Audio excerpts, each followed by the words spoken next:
My name is Jake, and this is what happened to me. If you had asked me a couple of months ago what I thought about my family, I would have probably said something stupid like, yeah, we have our issues, but they're still my family.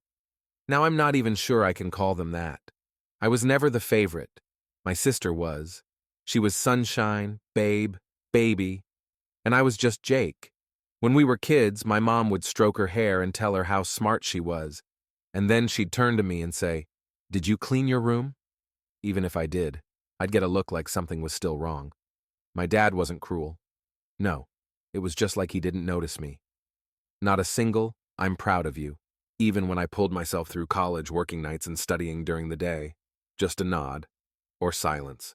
But damn it, I tried. I earned money. I got ahead. And when they started to get old, I did what a good son should do. I paid my mom's rent every month without fail. I paid my dad's car insurance. I helped my sister with her shop. 1,000, then 2,000, sometimes even more. I thought if I was good, everything would fall into place. Maybe love could be earned. Maybe someday they would say, "You were our rock, Jake. We love you." This year, I decided to give myself a gift. I would organize a dinner. Nothing fancy, just a family dinner. I booked a cozy private room in a nice restaurant with a fireplace, quiet and without crowds. I paid in advance, the deposit, the menu, the drinks. I sent out calendar invitations, not just text. I went all out. I added it to Google Calendar and wrote to everyone personally, 2 weeks in advance, then reminders the day before and 3 hours before. No one could say they forgot. I even put together a playlist with children's songs we used to listen to in the car on the way to the lake. I put a lot of effort into it. It may sound silly, but I thought it would be like in the movies. They arrive, they're surprised, they sit down, they make toasts, they laugh, and I feel like I'm part of something. That evening, I arrived early. About 20 minutes early. The waiter showed me to the room. Everything was beautiful. Candles, table settings, a menu with our names on it. I sat by the window. I watched as it grew dark outside. I waited. The first 15 minutes, fine, that's normal. They could be late. Then 20, 30. I checked my phone. Silence. I started to think, maybe traffic, maybe they forgot, or something happened.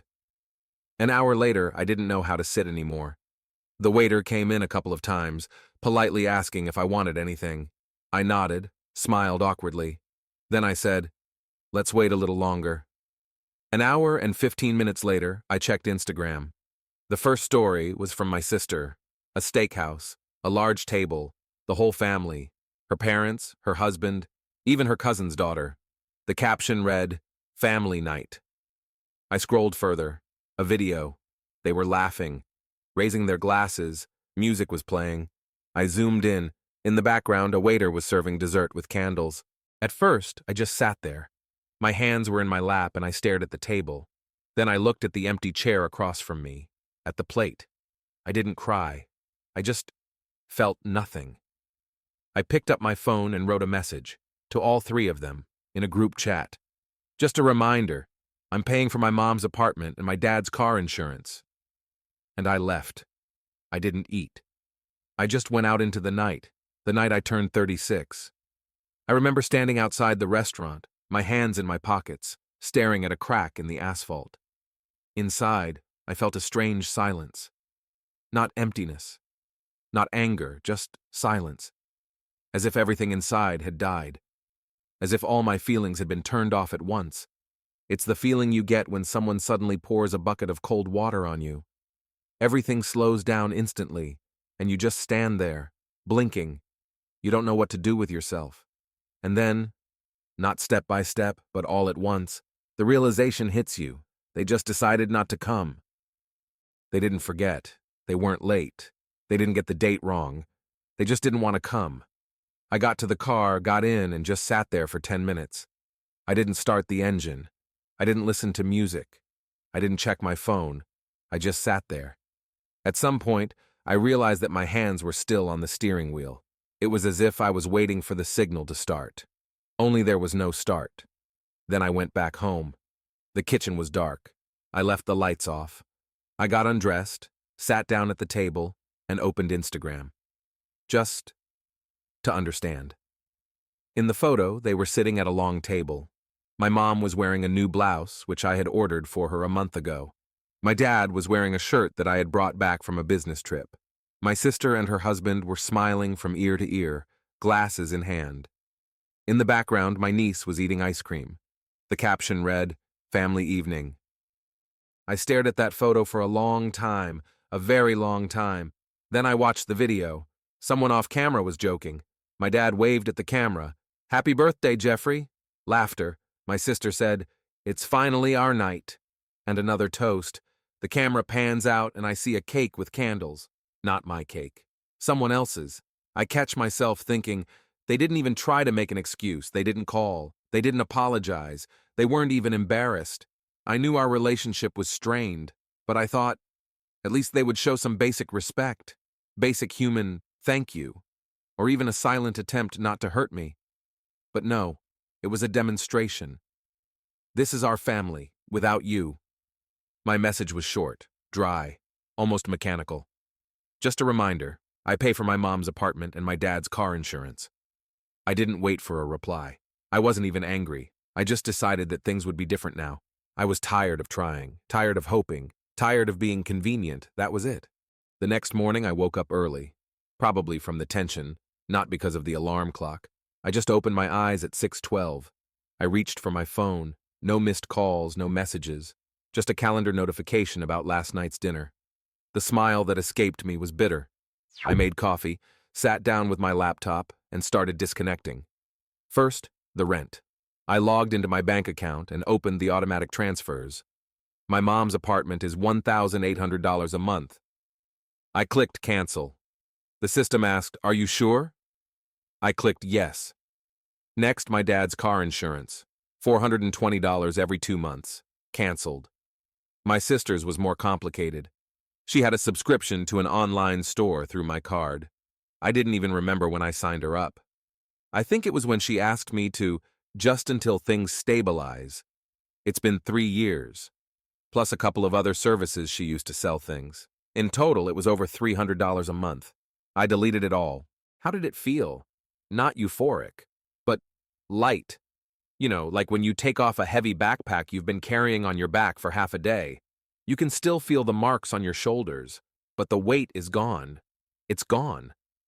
After lunch, my phone started vibrating. First my mom, twice, then my dad, then my sister, my mom again.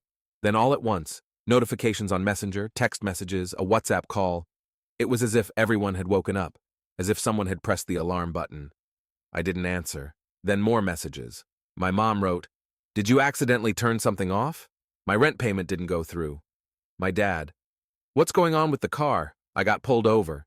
They said the insurance is inactive." My sister, "Did you turn everything off? Are you out of your mind?"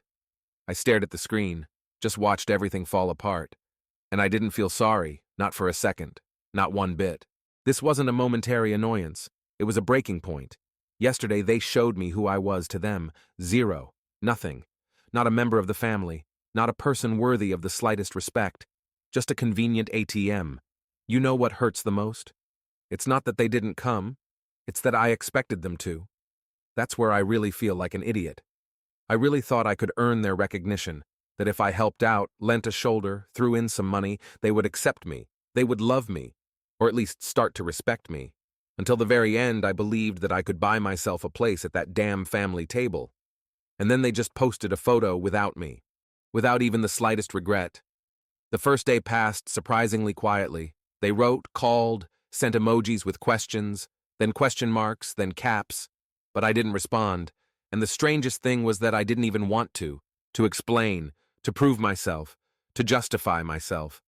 I wasn't looking for revenge. I just didn't want to be their servant anymore. In the evening, my sister sent me a voice message. At first, it was restrained. "Hey Jake, I don't know what happened to you, but let's just talk. No hard feelings, okay?" A couple of hours later, another one. "Are you mad about the dinner party? We thought you canceled. Nobody understood. You could have just said so instead of acting like a child." Yeah, right. Everyone forgot by accident. Everyone happened to be at another restaurant. Nobody told me a word. What an amazing coincidence, right? I didn't answer. And in that silence, which I had chosen myself, there was something cleansing. It was as if I had taken a deep breath for the first time in many years. I no longer needed to earn love. I didn't need to wait for it. Everything became simple. That night, I remembered an episode that had previously seemed trivial. I was a teenager, 14 years old. My sister and I were in the same school at the time, and she did something stupid. She and her friends broke a window at the stadium. Our parents were called. But when my dad arrived, he didn't even let me open my mouth. He said, "Well, I'm not surprised. You've always been a problem." But I wasn't even there. It was her. I wanted to say something, to explain, but I didn't. I just stood there, clutching my backpack strap, feeling my face burn. My sister didn't say a word. She didn't even say, "It wasn't him." That's how it all starts. When no one hears you, believes you, notices you, and you think, I have to try harder, then even harder. And then at some point you realize that it's not your fault. They just never wanted to see the real you. The next day my mother wrote, "You must have accidentally turned something off. I couldn't pay the rent today. The landlady is threatening to evict me. Can you fix this urgently?" There was no please in there. No, I'm sorry or happy birthday. And then, "You're being extremely selfish. We're a family. You can't just disappear." And then I smiled for the first time, not because it was funny, but because it was absurd. They disappeared first. They just did it in such a way that I didn't notice right away. They were there when they needed to pay for something, sign something, or lend money. But otherwise, I didn't exist. They discussed holidays, trips, and family gatherings among themselves, and I found out about them by accident, through posts or other people's words. When my father broke his leg, I found out through my second cousin. When my sister had a daughter, I saw the photo a week later. Not because they forgot, but because apparently they didn't think it was necessary. But when a transfer is canceled, there's a flurry of calls. In the evening, my father wrote to me, dryly, "I don't know what you're up to, but I got pulled over today without insurance. They might confiscate the car. This is serious. Stop messing around." No hello. No how are you. No mention of my birthday, by the way. The whole point is that it's inconvenient for him. It's not that he's ashamed, or hurt, or embarrassed.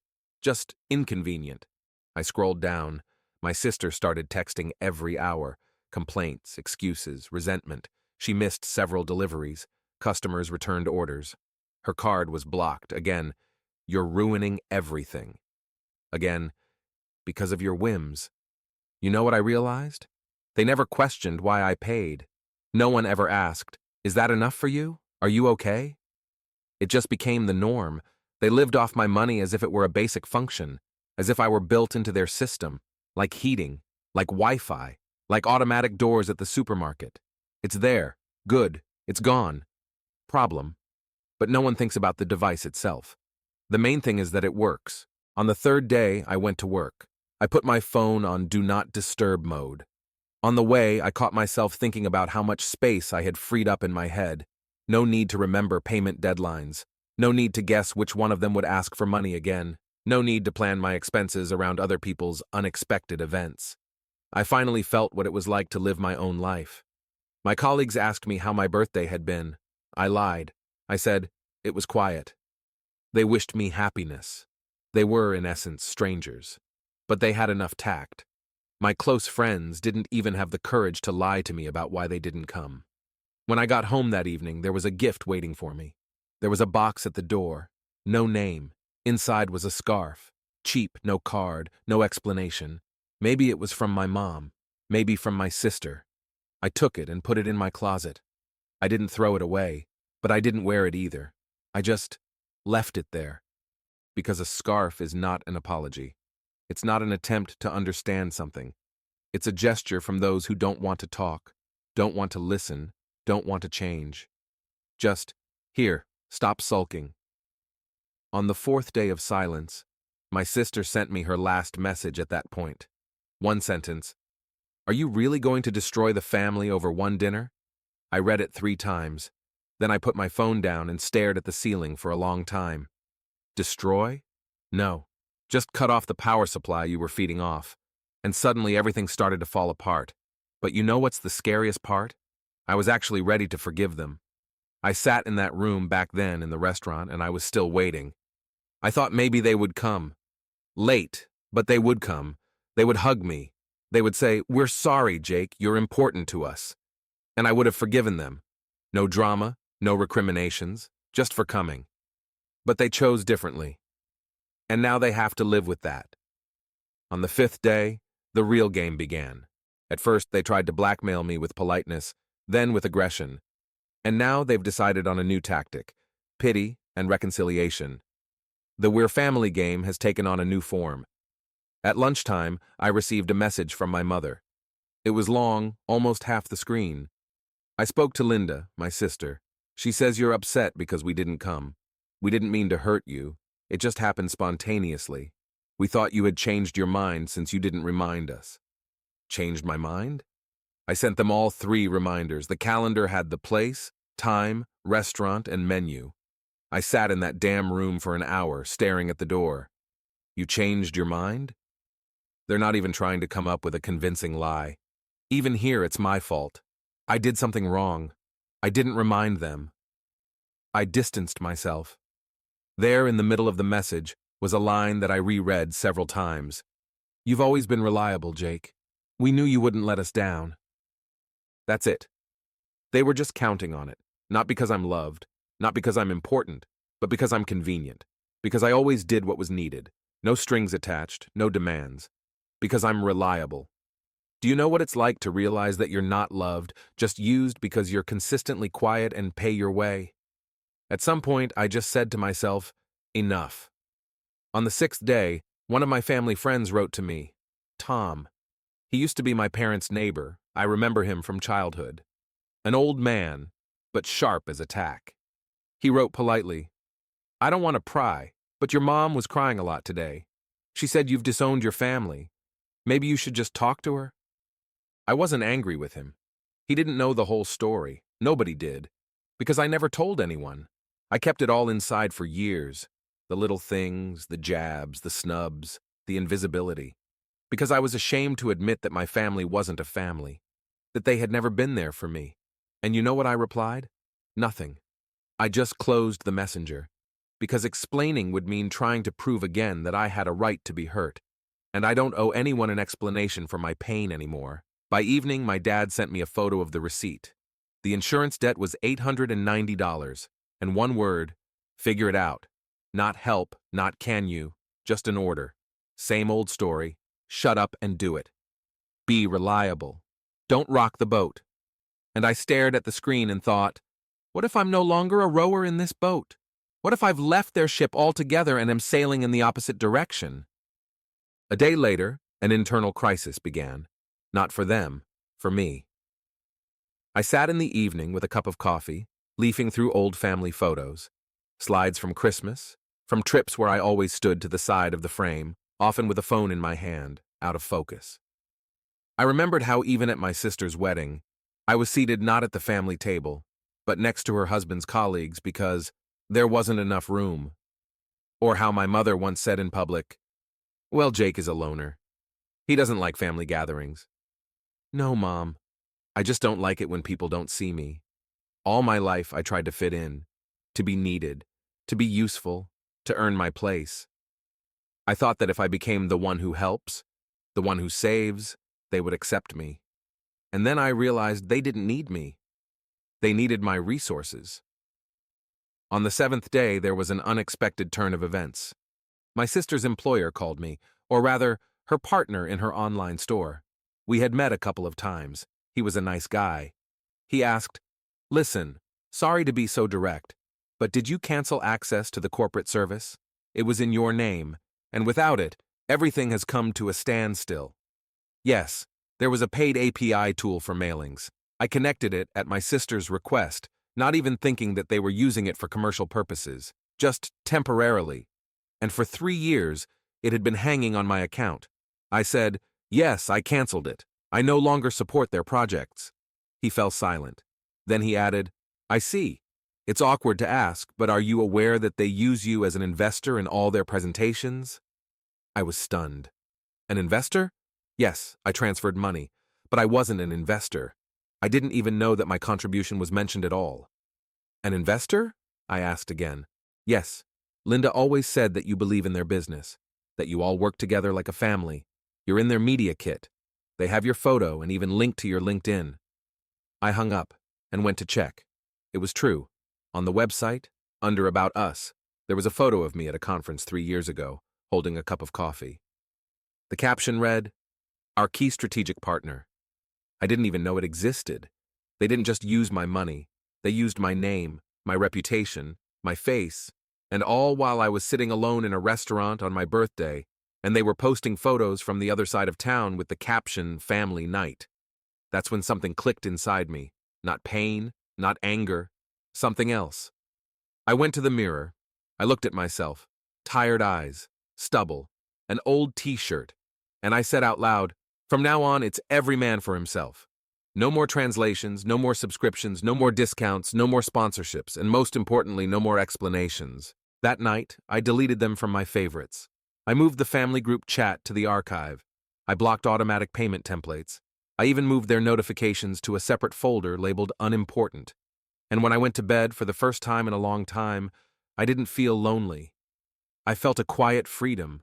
On the 8th day of silence, everything changed. Not in the sense that they understood or everything got better. No. Their strategy simply changed. Now it was no longer pressure.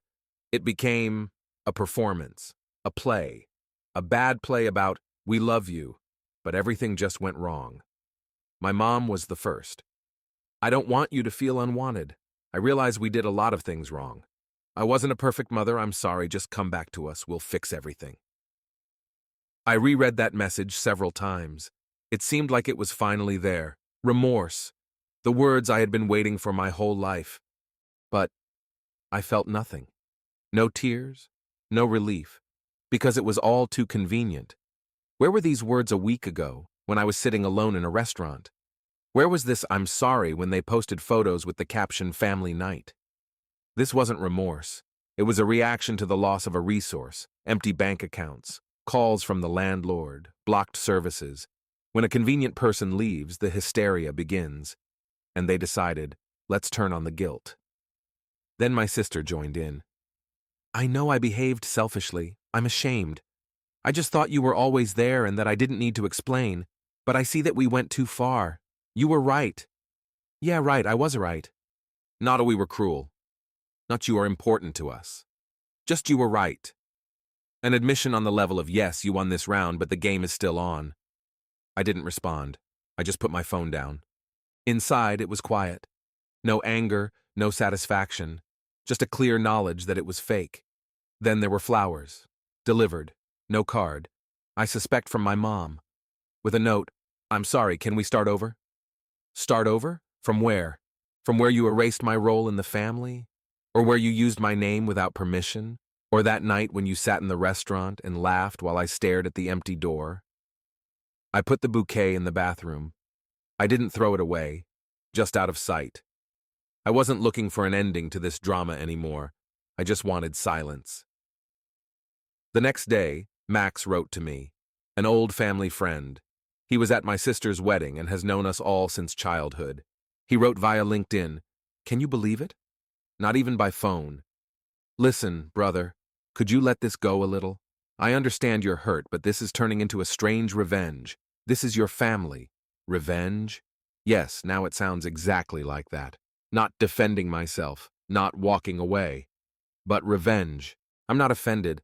I'm just not crying anymore to get into a club that hates me. I finally got out of a game I never agreed to play." I didn't respond again. In this situation, any explanation is an admission that I owe them at least a dialogue. And I don't owe them that. Not now. And then came the climax. My mom called my work number, for the first time in my entire career. I didn't answer, but she left a voicemail. And there, amid restrained sobs, she said, "We didn't think you'd be so hurt. It was just dinner. Do you really think we don't love you? Just dinner. Just dinner. And I do think you don't love me. I know it. Because love isn't flowers 8 days later. It's not a note. It's not acting. Love is not leaving someone alone when you know they're hoping, and that's the whole point. Later that day, I opened an old letter from my sister. It was a year old. She was asking for money for a marketing course. There were a lot of words. You always believed in me. You're my only real friend in the family. I'll pay you back, I promise. She never paid me back. But back then, I really felt like I was important to her. Now I know. I was a convenient moment. On the 10th day, they made a move I didn't expect. Emily called me, my ex. We broke up almost 3 years ago. It wasn't a bad breakup. No fights, just silence. I wasn't expecting a call or any contact from her, but she called. I answered. I don't know why, probably out of habit. She started carefully. Hi, Jake, your mom called. They're worried. They say you've shut yourself off, that you've turned your back on them. I was silent. I listened. I don't want to take sides, really. I just thought maybe you reacted too harshly. There it was. Another voice.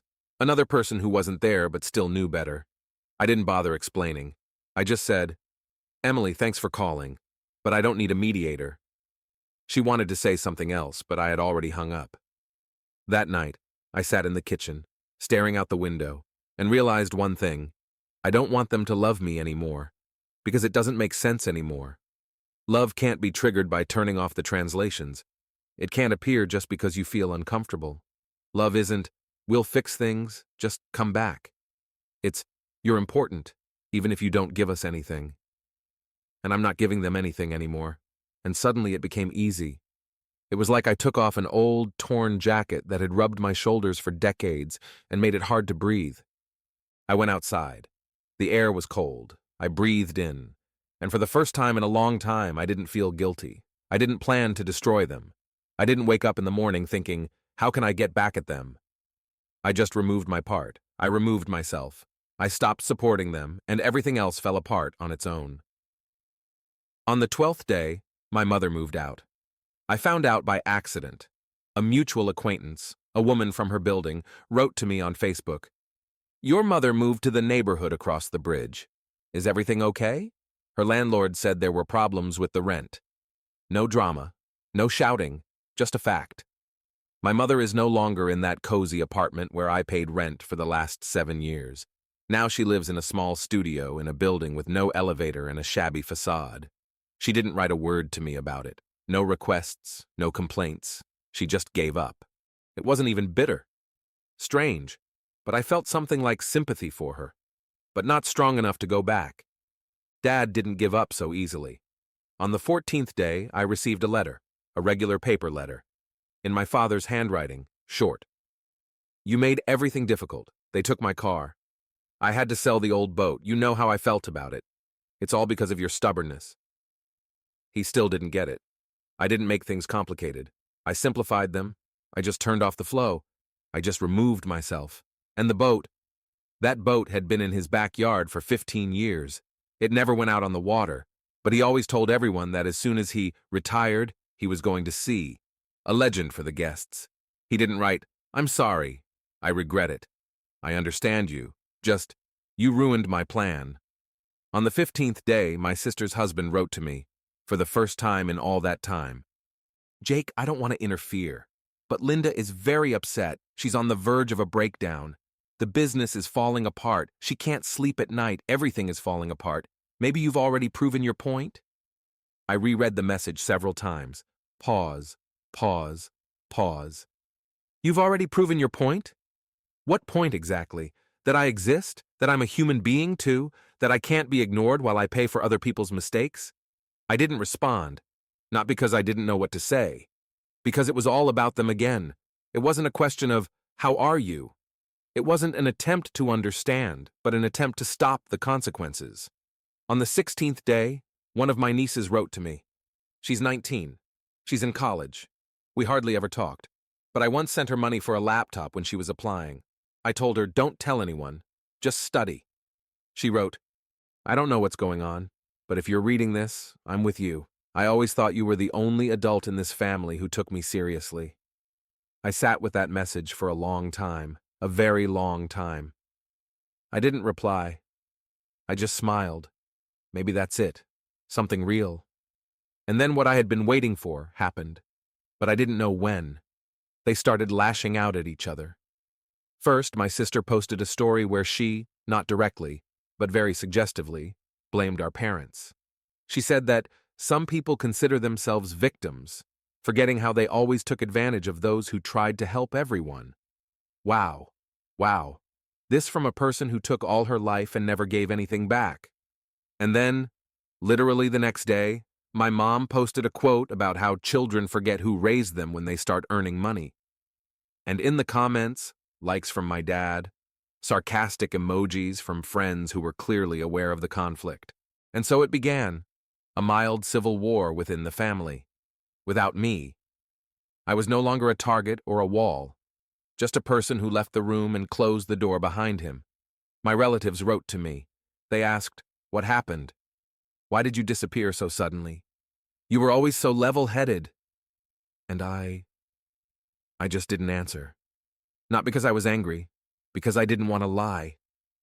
How do you explain that you spent your whole life building a bridge in one direction? That you paid for love that was never going to be given to you? That you kept quiet for the sake of peace while you were being destroyed? How do you explain that to people who have only ever seen you as young, successful, reliable? You can't.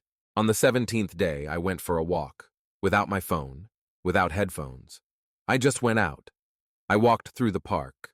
I watched children throwing a ball, dogs chasing sticks, an old man feeding pigeons.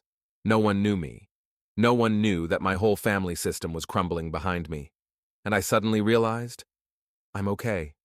Yes, I don't have any close friends now. No Sunday dinners. No, do you remember when we... No one I can call without an ulterior motive. But there is... me. Me, who no longer bends, waits, or fawns. Me, who doesn't pay for heat that isn't there. Me, who doesn't explain my pain as if it requires permission. On the 18th day, I received an email from the accounting department of the company where I work. The internal message said that a request had come from an outside lawyer to verify my involvement in an online project. I knew immediately, my sister. Apparently, official problems had arisen. Maybe partners, maybe investors, maybe the tax authorities. And I am listed in the media kit as a key participant. I wrote 2 words in response, not involved. That's it. I am no longer part of this system. And if they are sinking now, it's not because I sank them. It's because they didn't learn to swim while I was holding them above the water. And now that I've let go, they're flailing their arms and calling for help. But I'm already on shore, dry, silent, and alive. My next birthday came unexpectedly. I didn't even realize it was today at first. There were no reminders on the calendar, no reservations, no menu, no flower orders, no delivery addresses. It was just a day. My day. I woke up early not because of an alarm, not because of an alarm clock. Just like that. I opened my eyes and looked at the ceiling, and I felt neither fear nor anticipation, just silence. I made myself some coffee. In silence. No notifications, no vibrations, no alarms. There were a couple of greetings on my phone, from colleagues, from an old friend from university. Not a single one from my family. And you know what? It was right. Not because I don't miss them. Sometimes I do. Sometimes in the store, when I see the cookies my mom used to love. Or when I hear an old song on the radio that my dad and I used to drive to. Or when I see my sister hugging someone on the street and for a second I think it's Linda. Sometimes, yes, it hurts. But that doesn't mean I want to go back. Because going back means being comfortable again. It means paying for warmth that isn't there. It means begging for love again. And I'm not begging anymore. I rented a small house by the lake. It's not luxurious, but it has a view. I came here alone. No explanations, no plans. I just decided, this year, I'm not waiting for anyone. And this year I won't be disappointed. For dinner, I fried myself a steak. I bought a bottle of wine that a sommelier friend once recommended, but I kept putting it off. For a special occasion. Well, here it is. Today is that occasion. I poured the wine. I sat down by the window. I watched the sun go down. No music. Just silence and the occasional chirping of birds. And inside it was quiet too. No anger. No plans to get back at them. No desire to prove anything. You know, I thought loneliness would be cold. Like winter. Like an empty apartment. like a phone that doesn't ring. But it turned out that loneliness is just space, where there's no pressure, where no one is waiting, where no one is intruding, where you are just you. I remembered how, as a child, I dreamed that someone in my family would say to me, "We are proud of you." No one ever said that. And now I don't need them to. I am proud of myself, because I chose myself, because I didn't stay where they broke me, because I didn't give in to guilt when they started crying because their money was cut off, not because they betrayed me. I chose to be honest with myself. I went out onto the porch with a glass. I sat down in a chair. The wind was warm, the air was clean, no drama, no final conflict, no triumph, just me and peace. It's not a victory, it's not a defeat, it's just freedom. And if someone asks, was it worth it? I'll say, maybe I lost my family, but I finally found myself.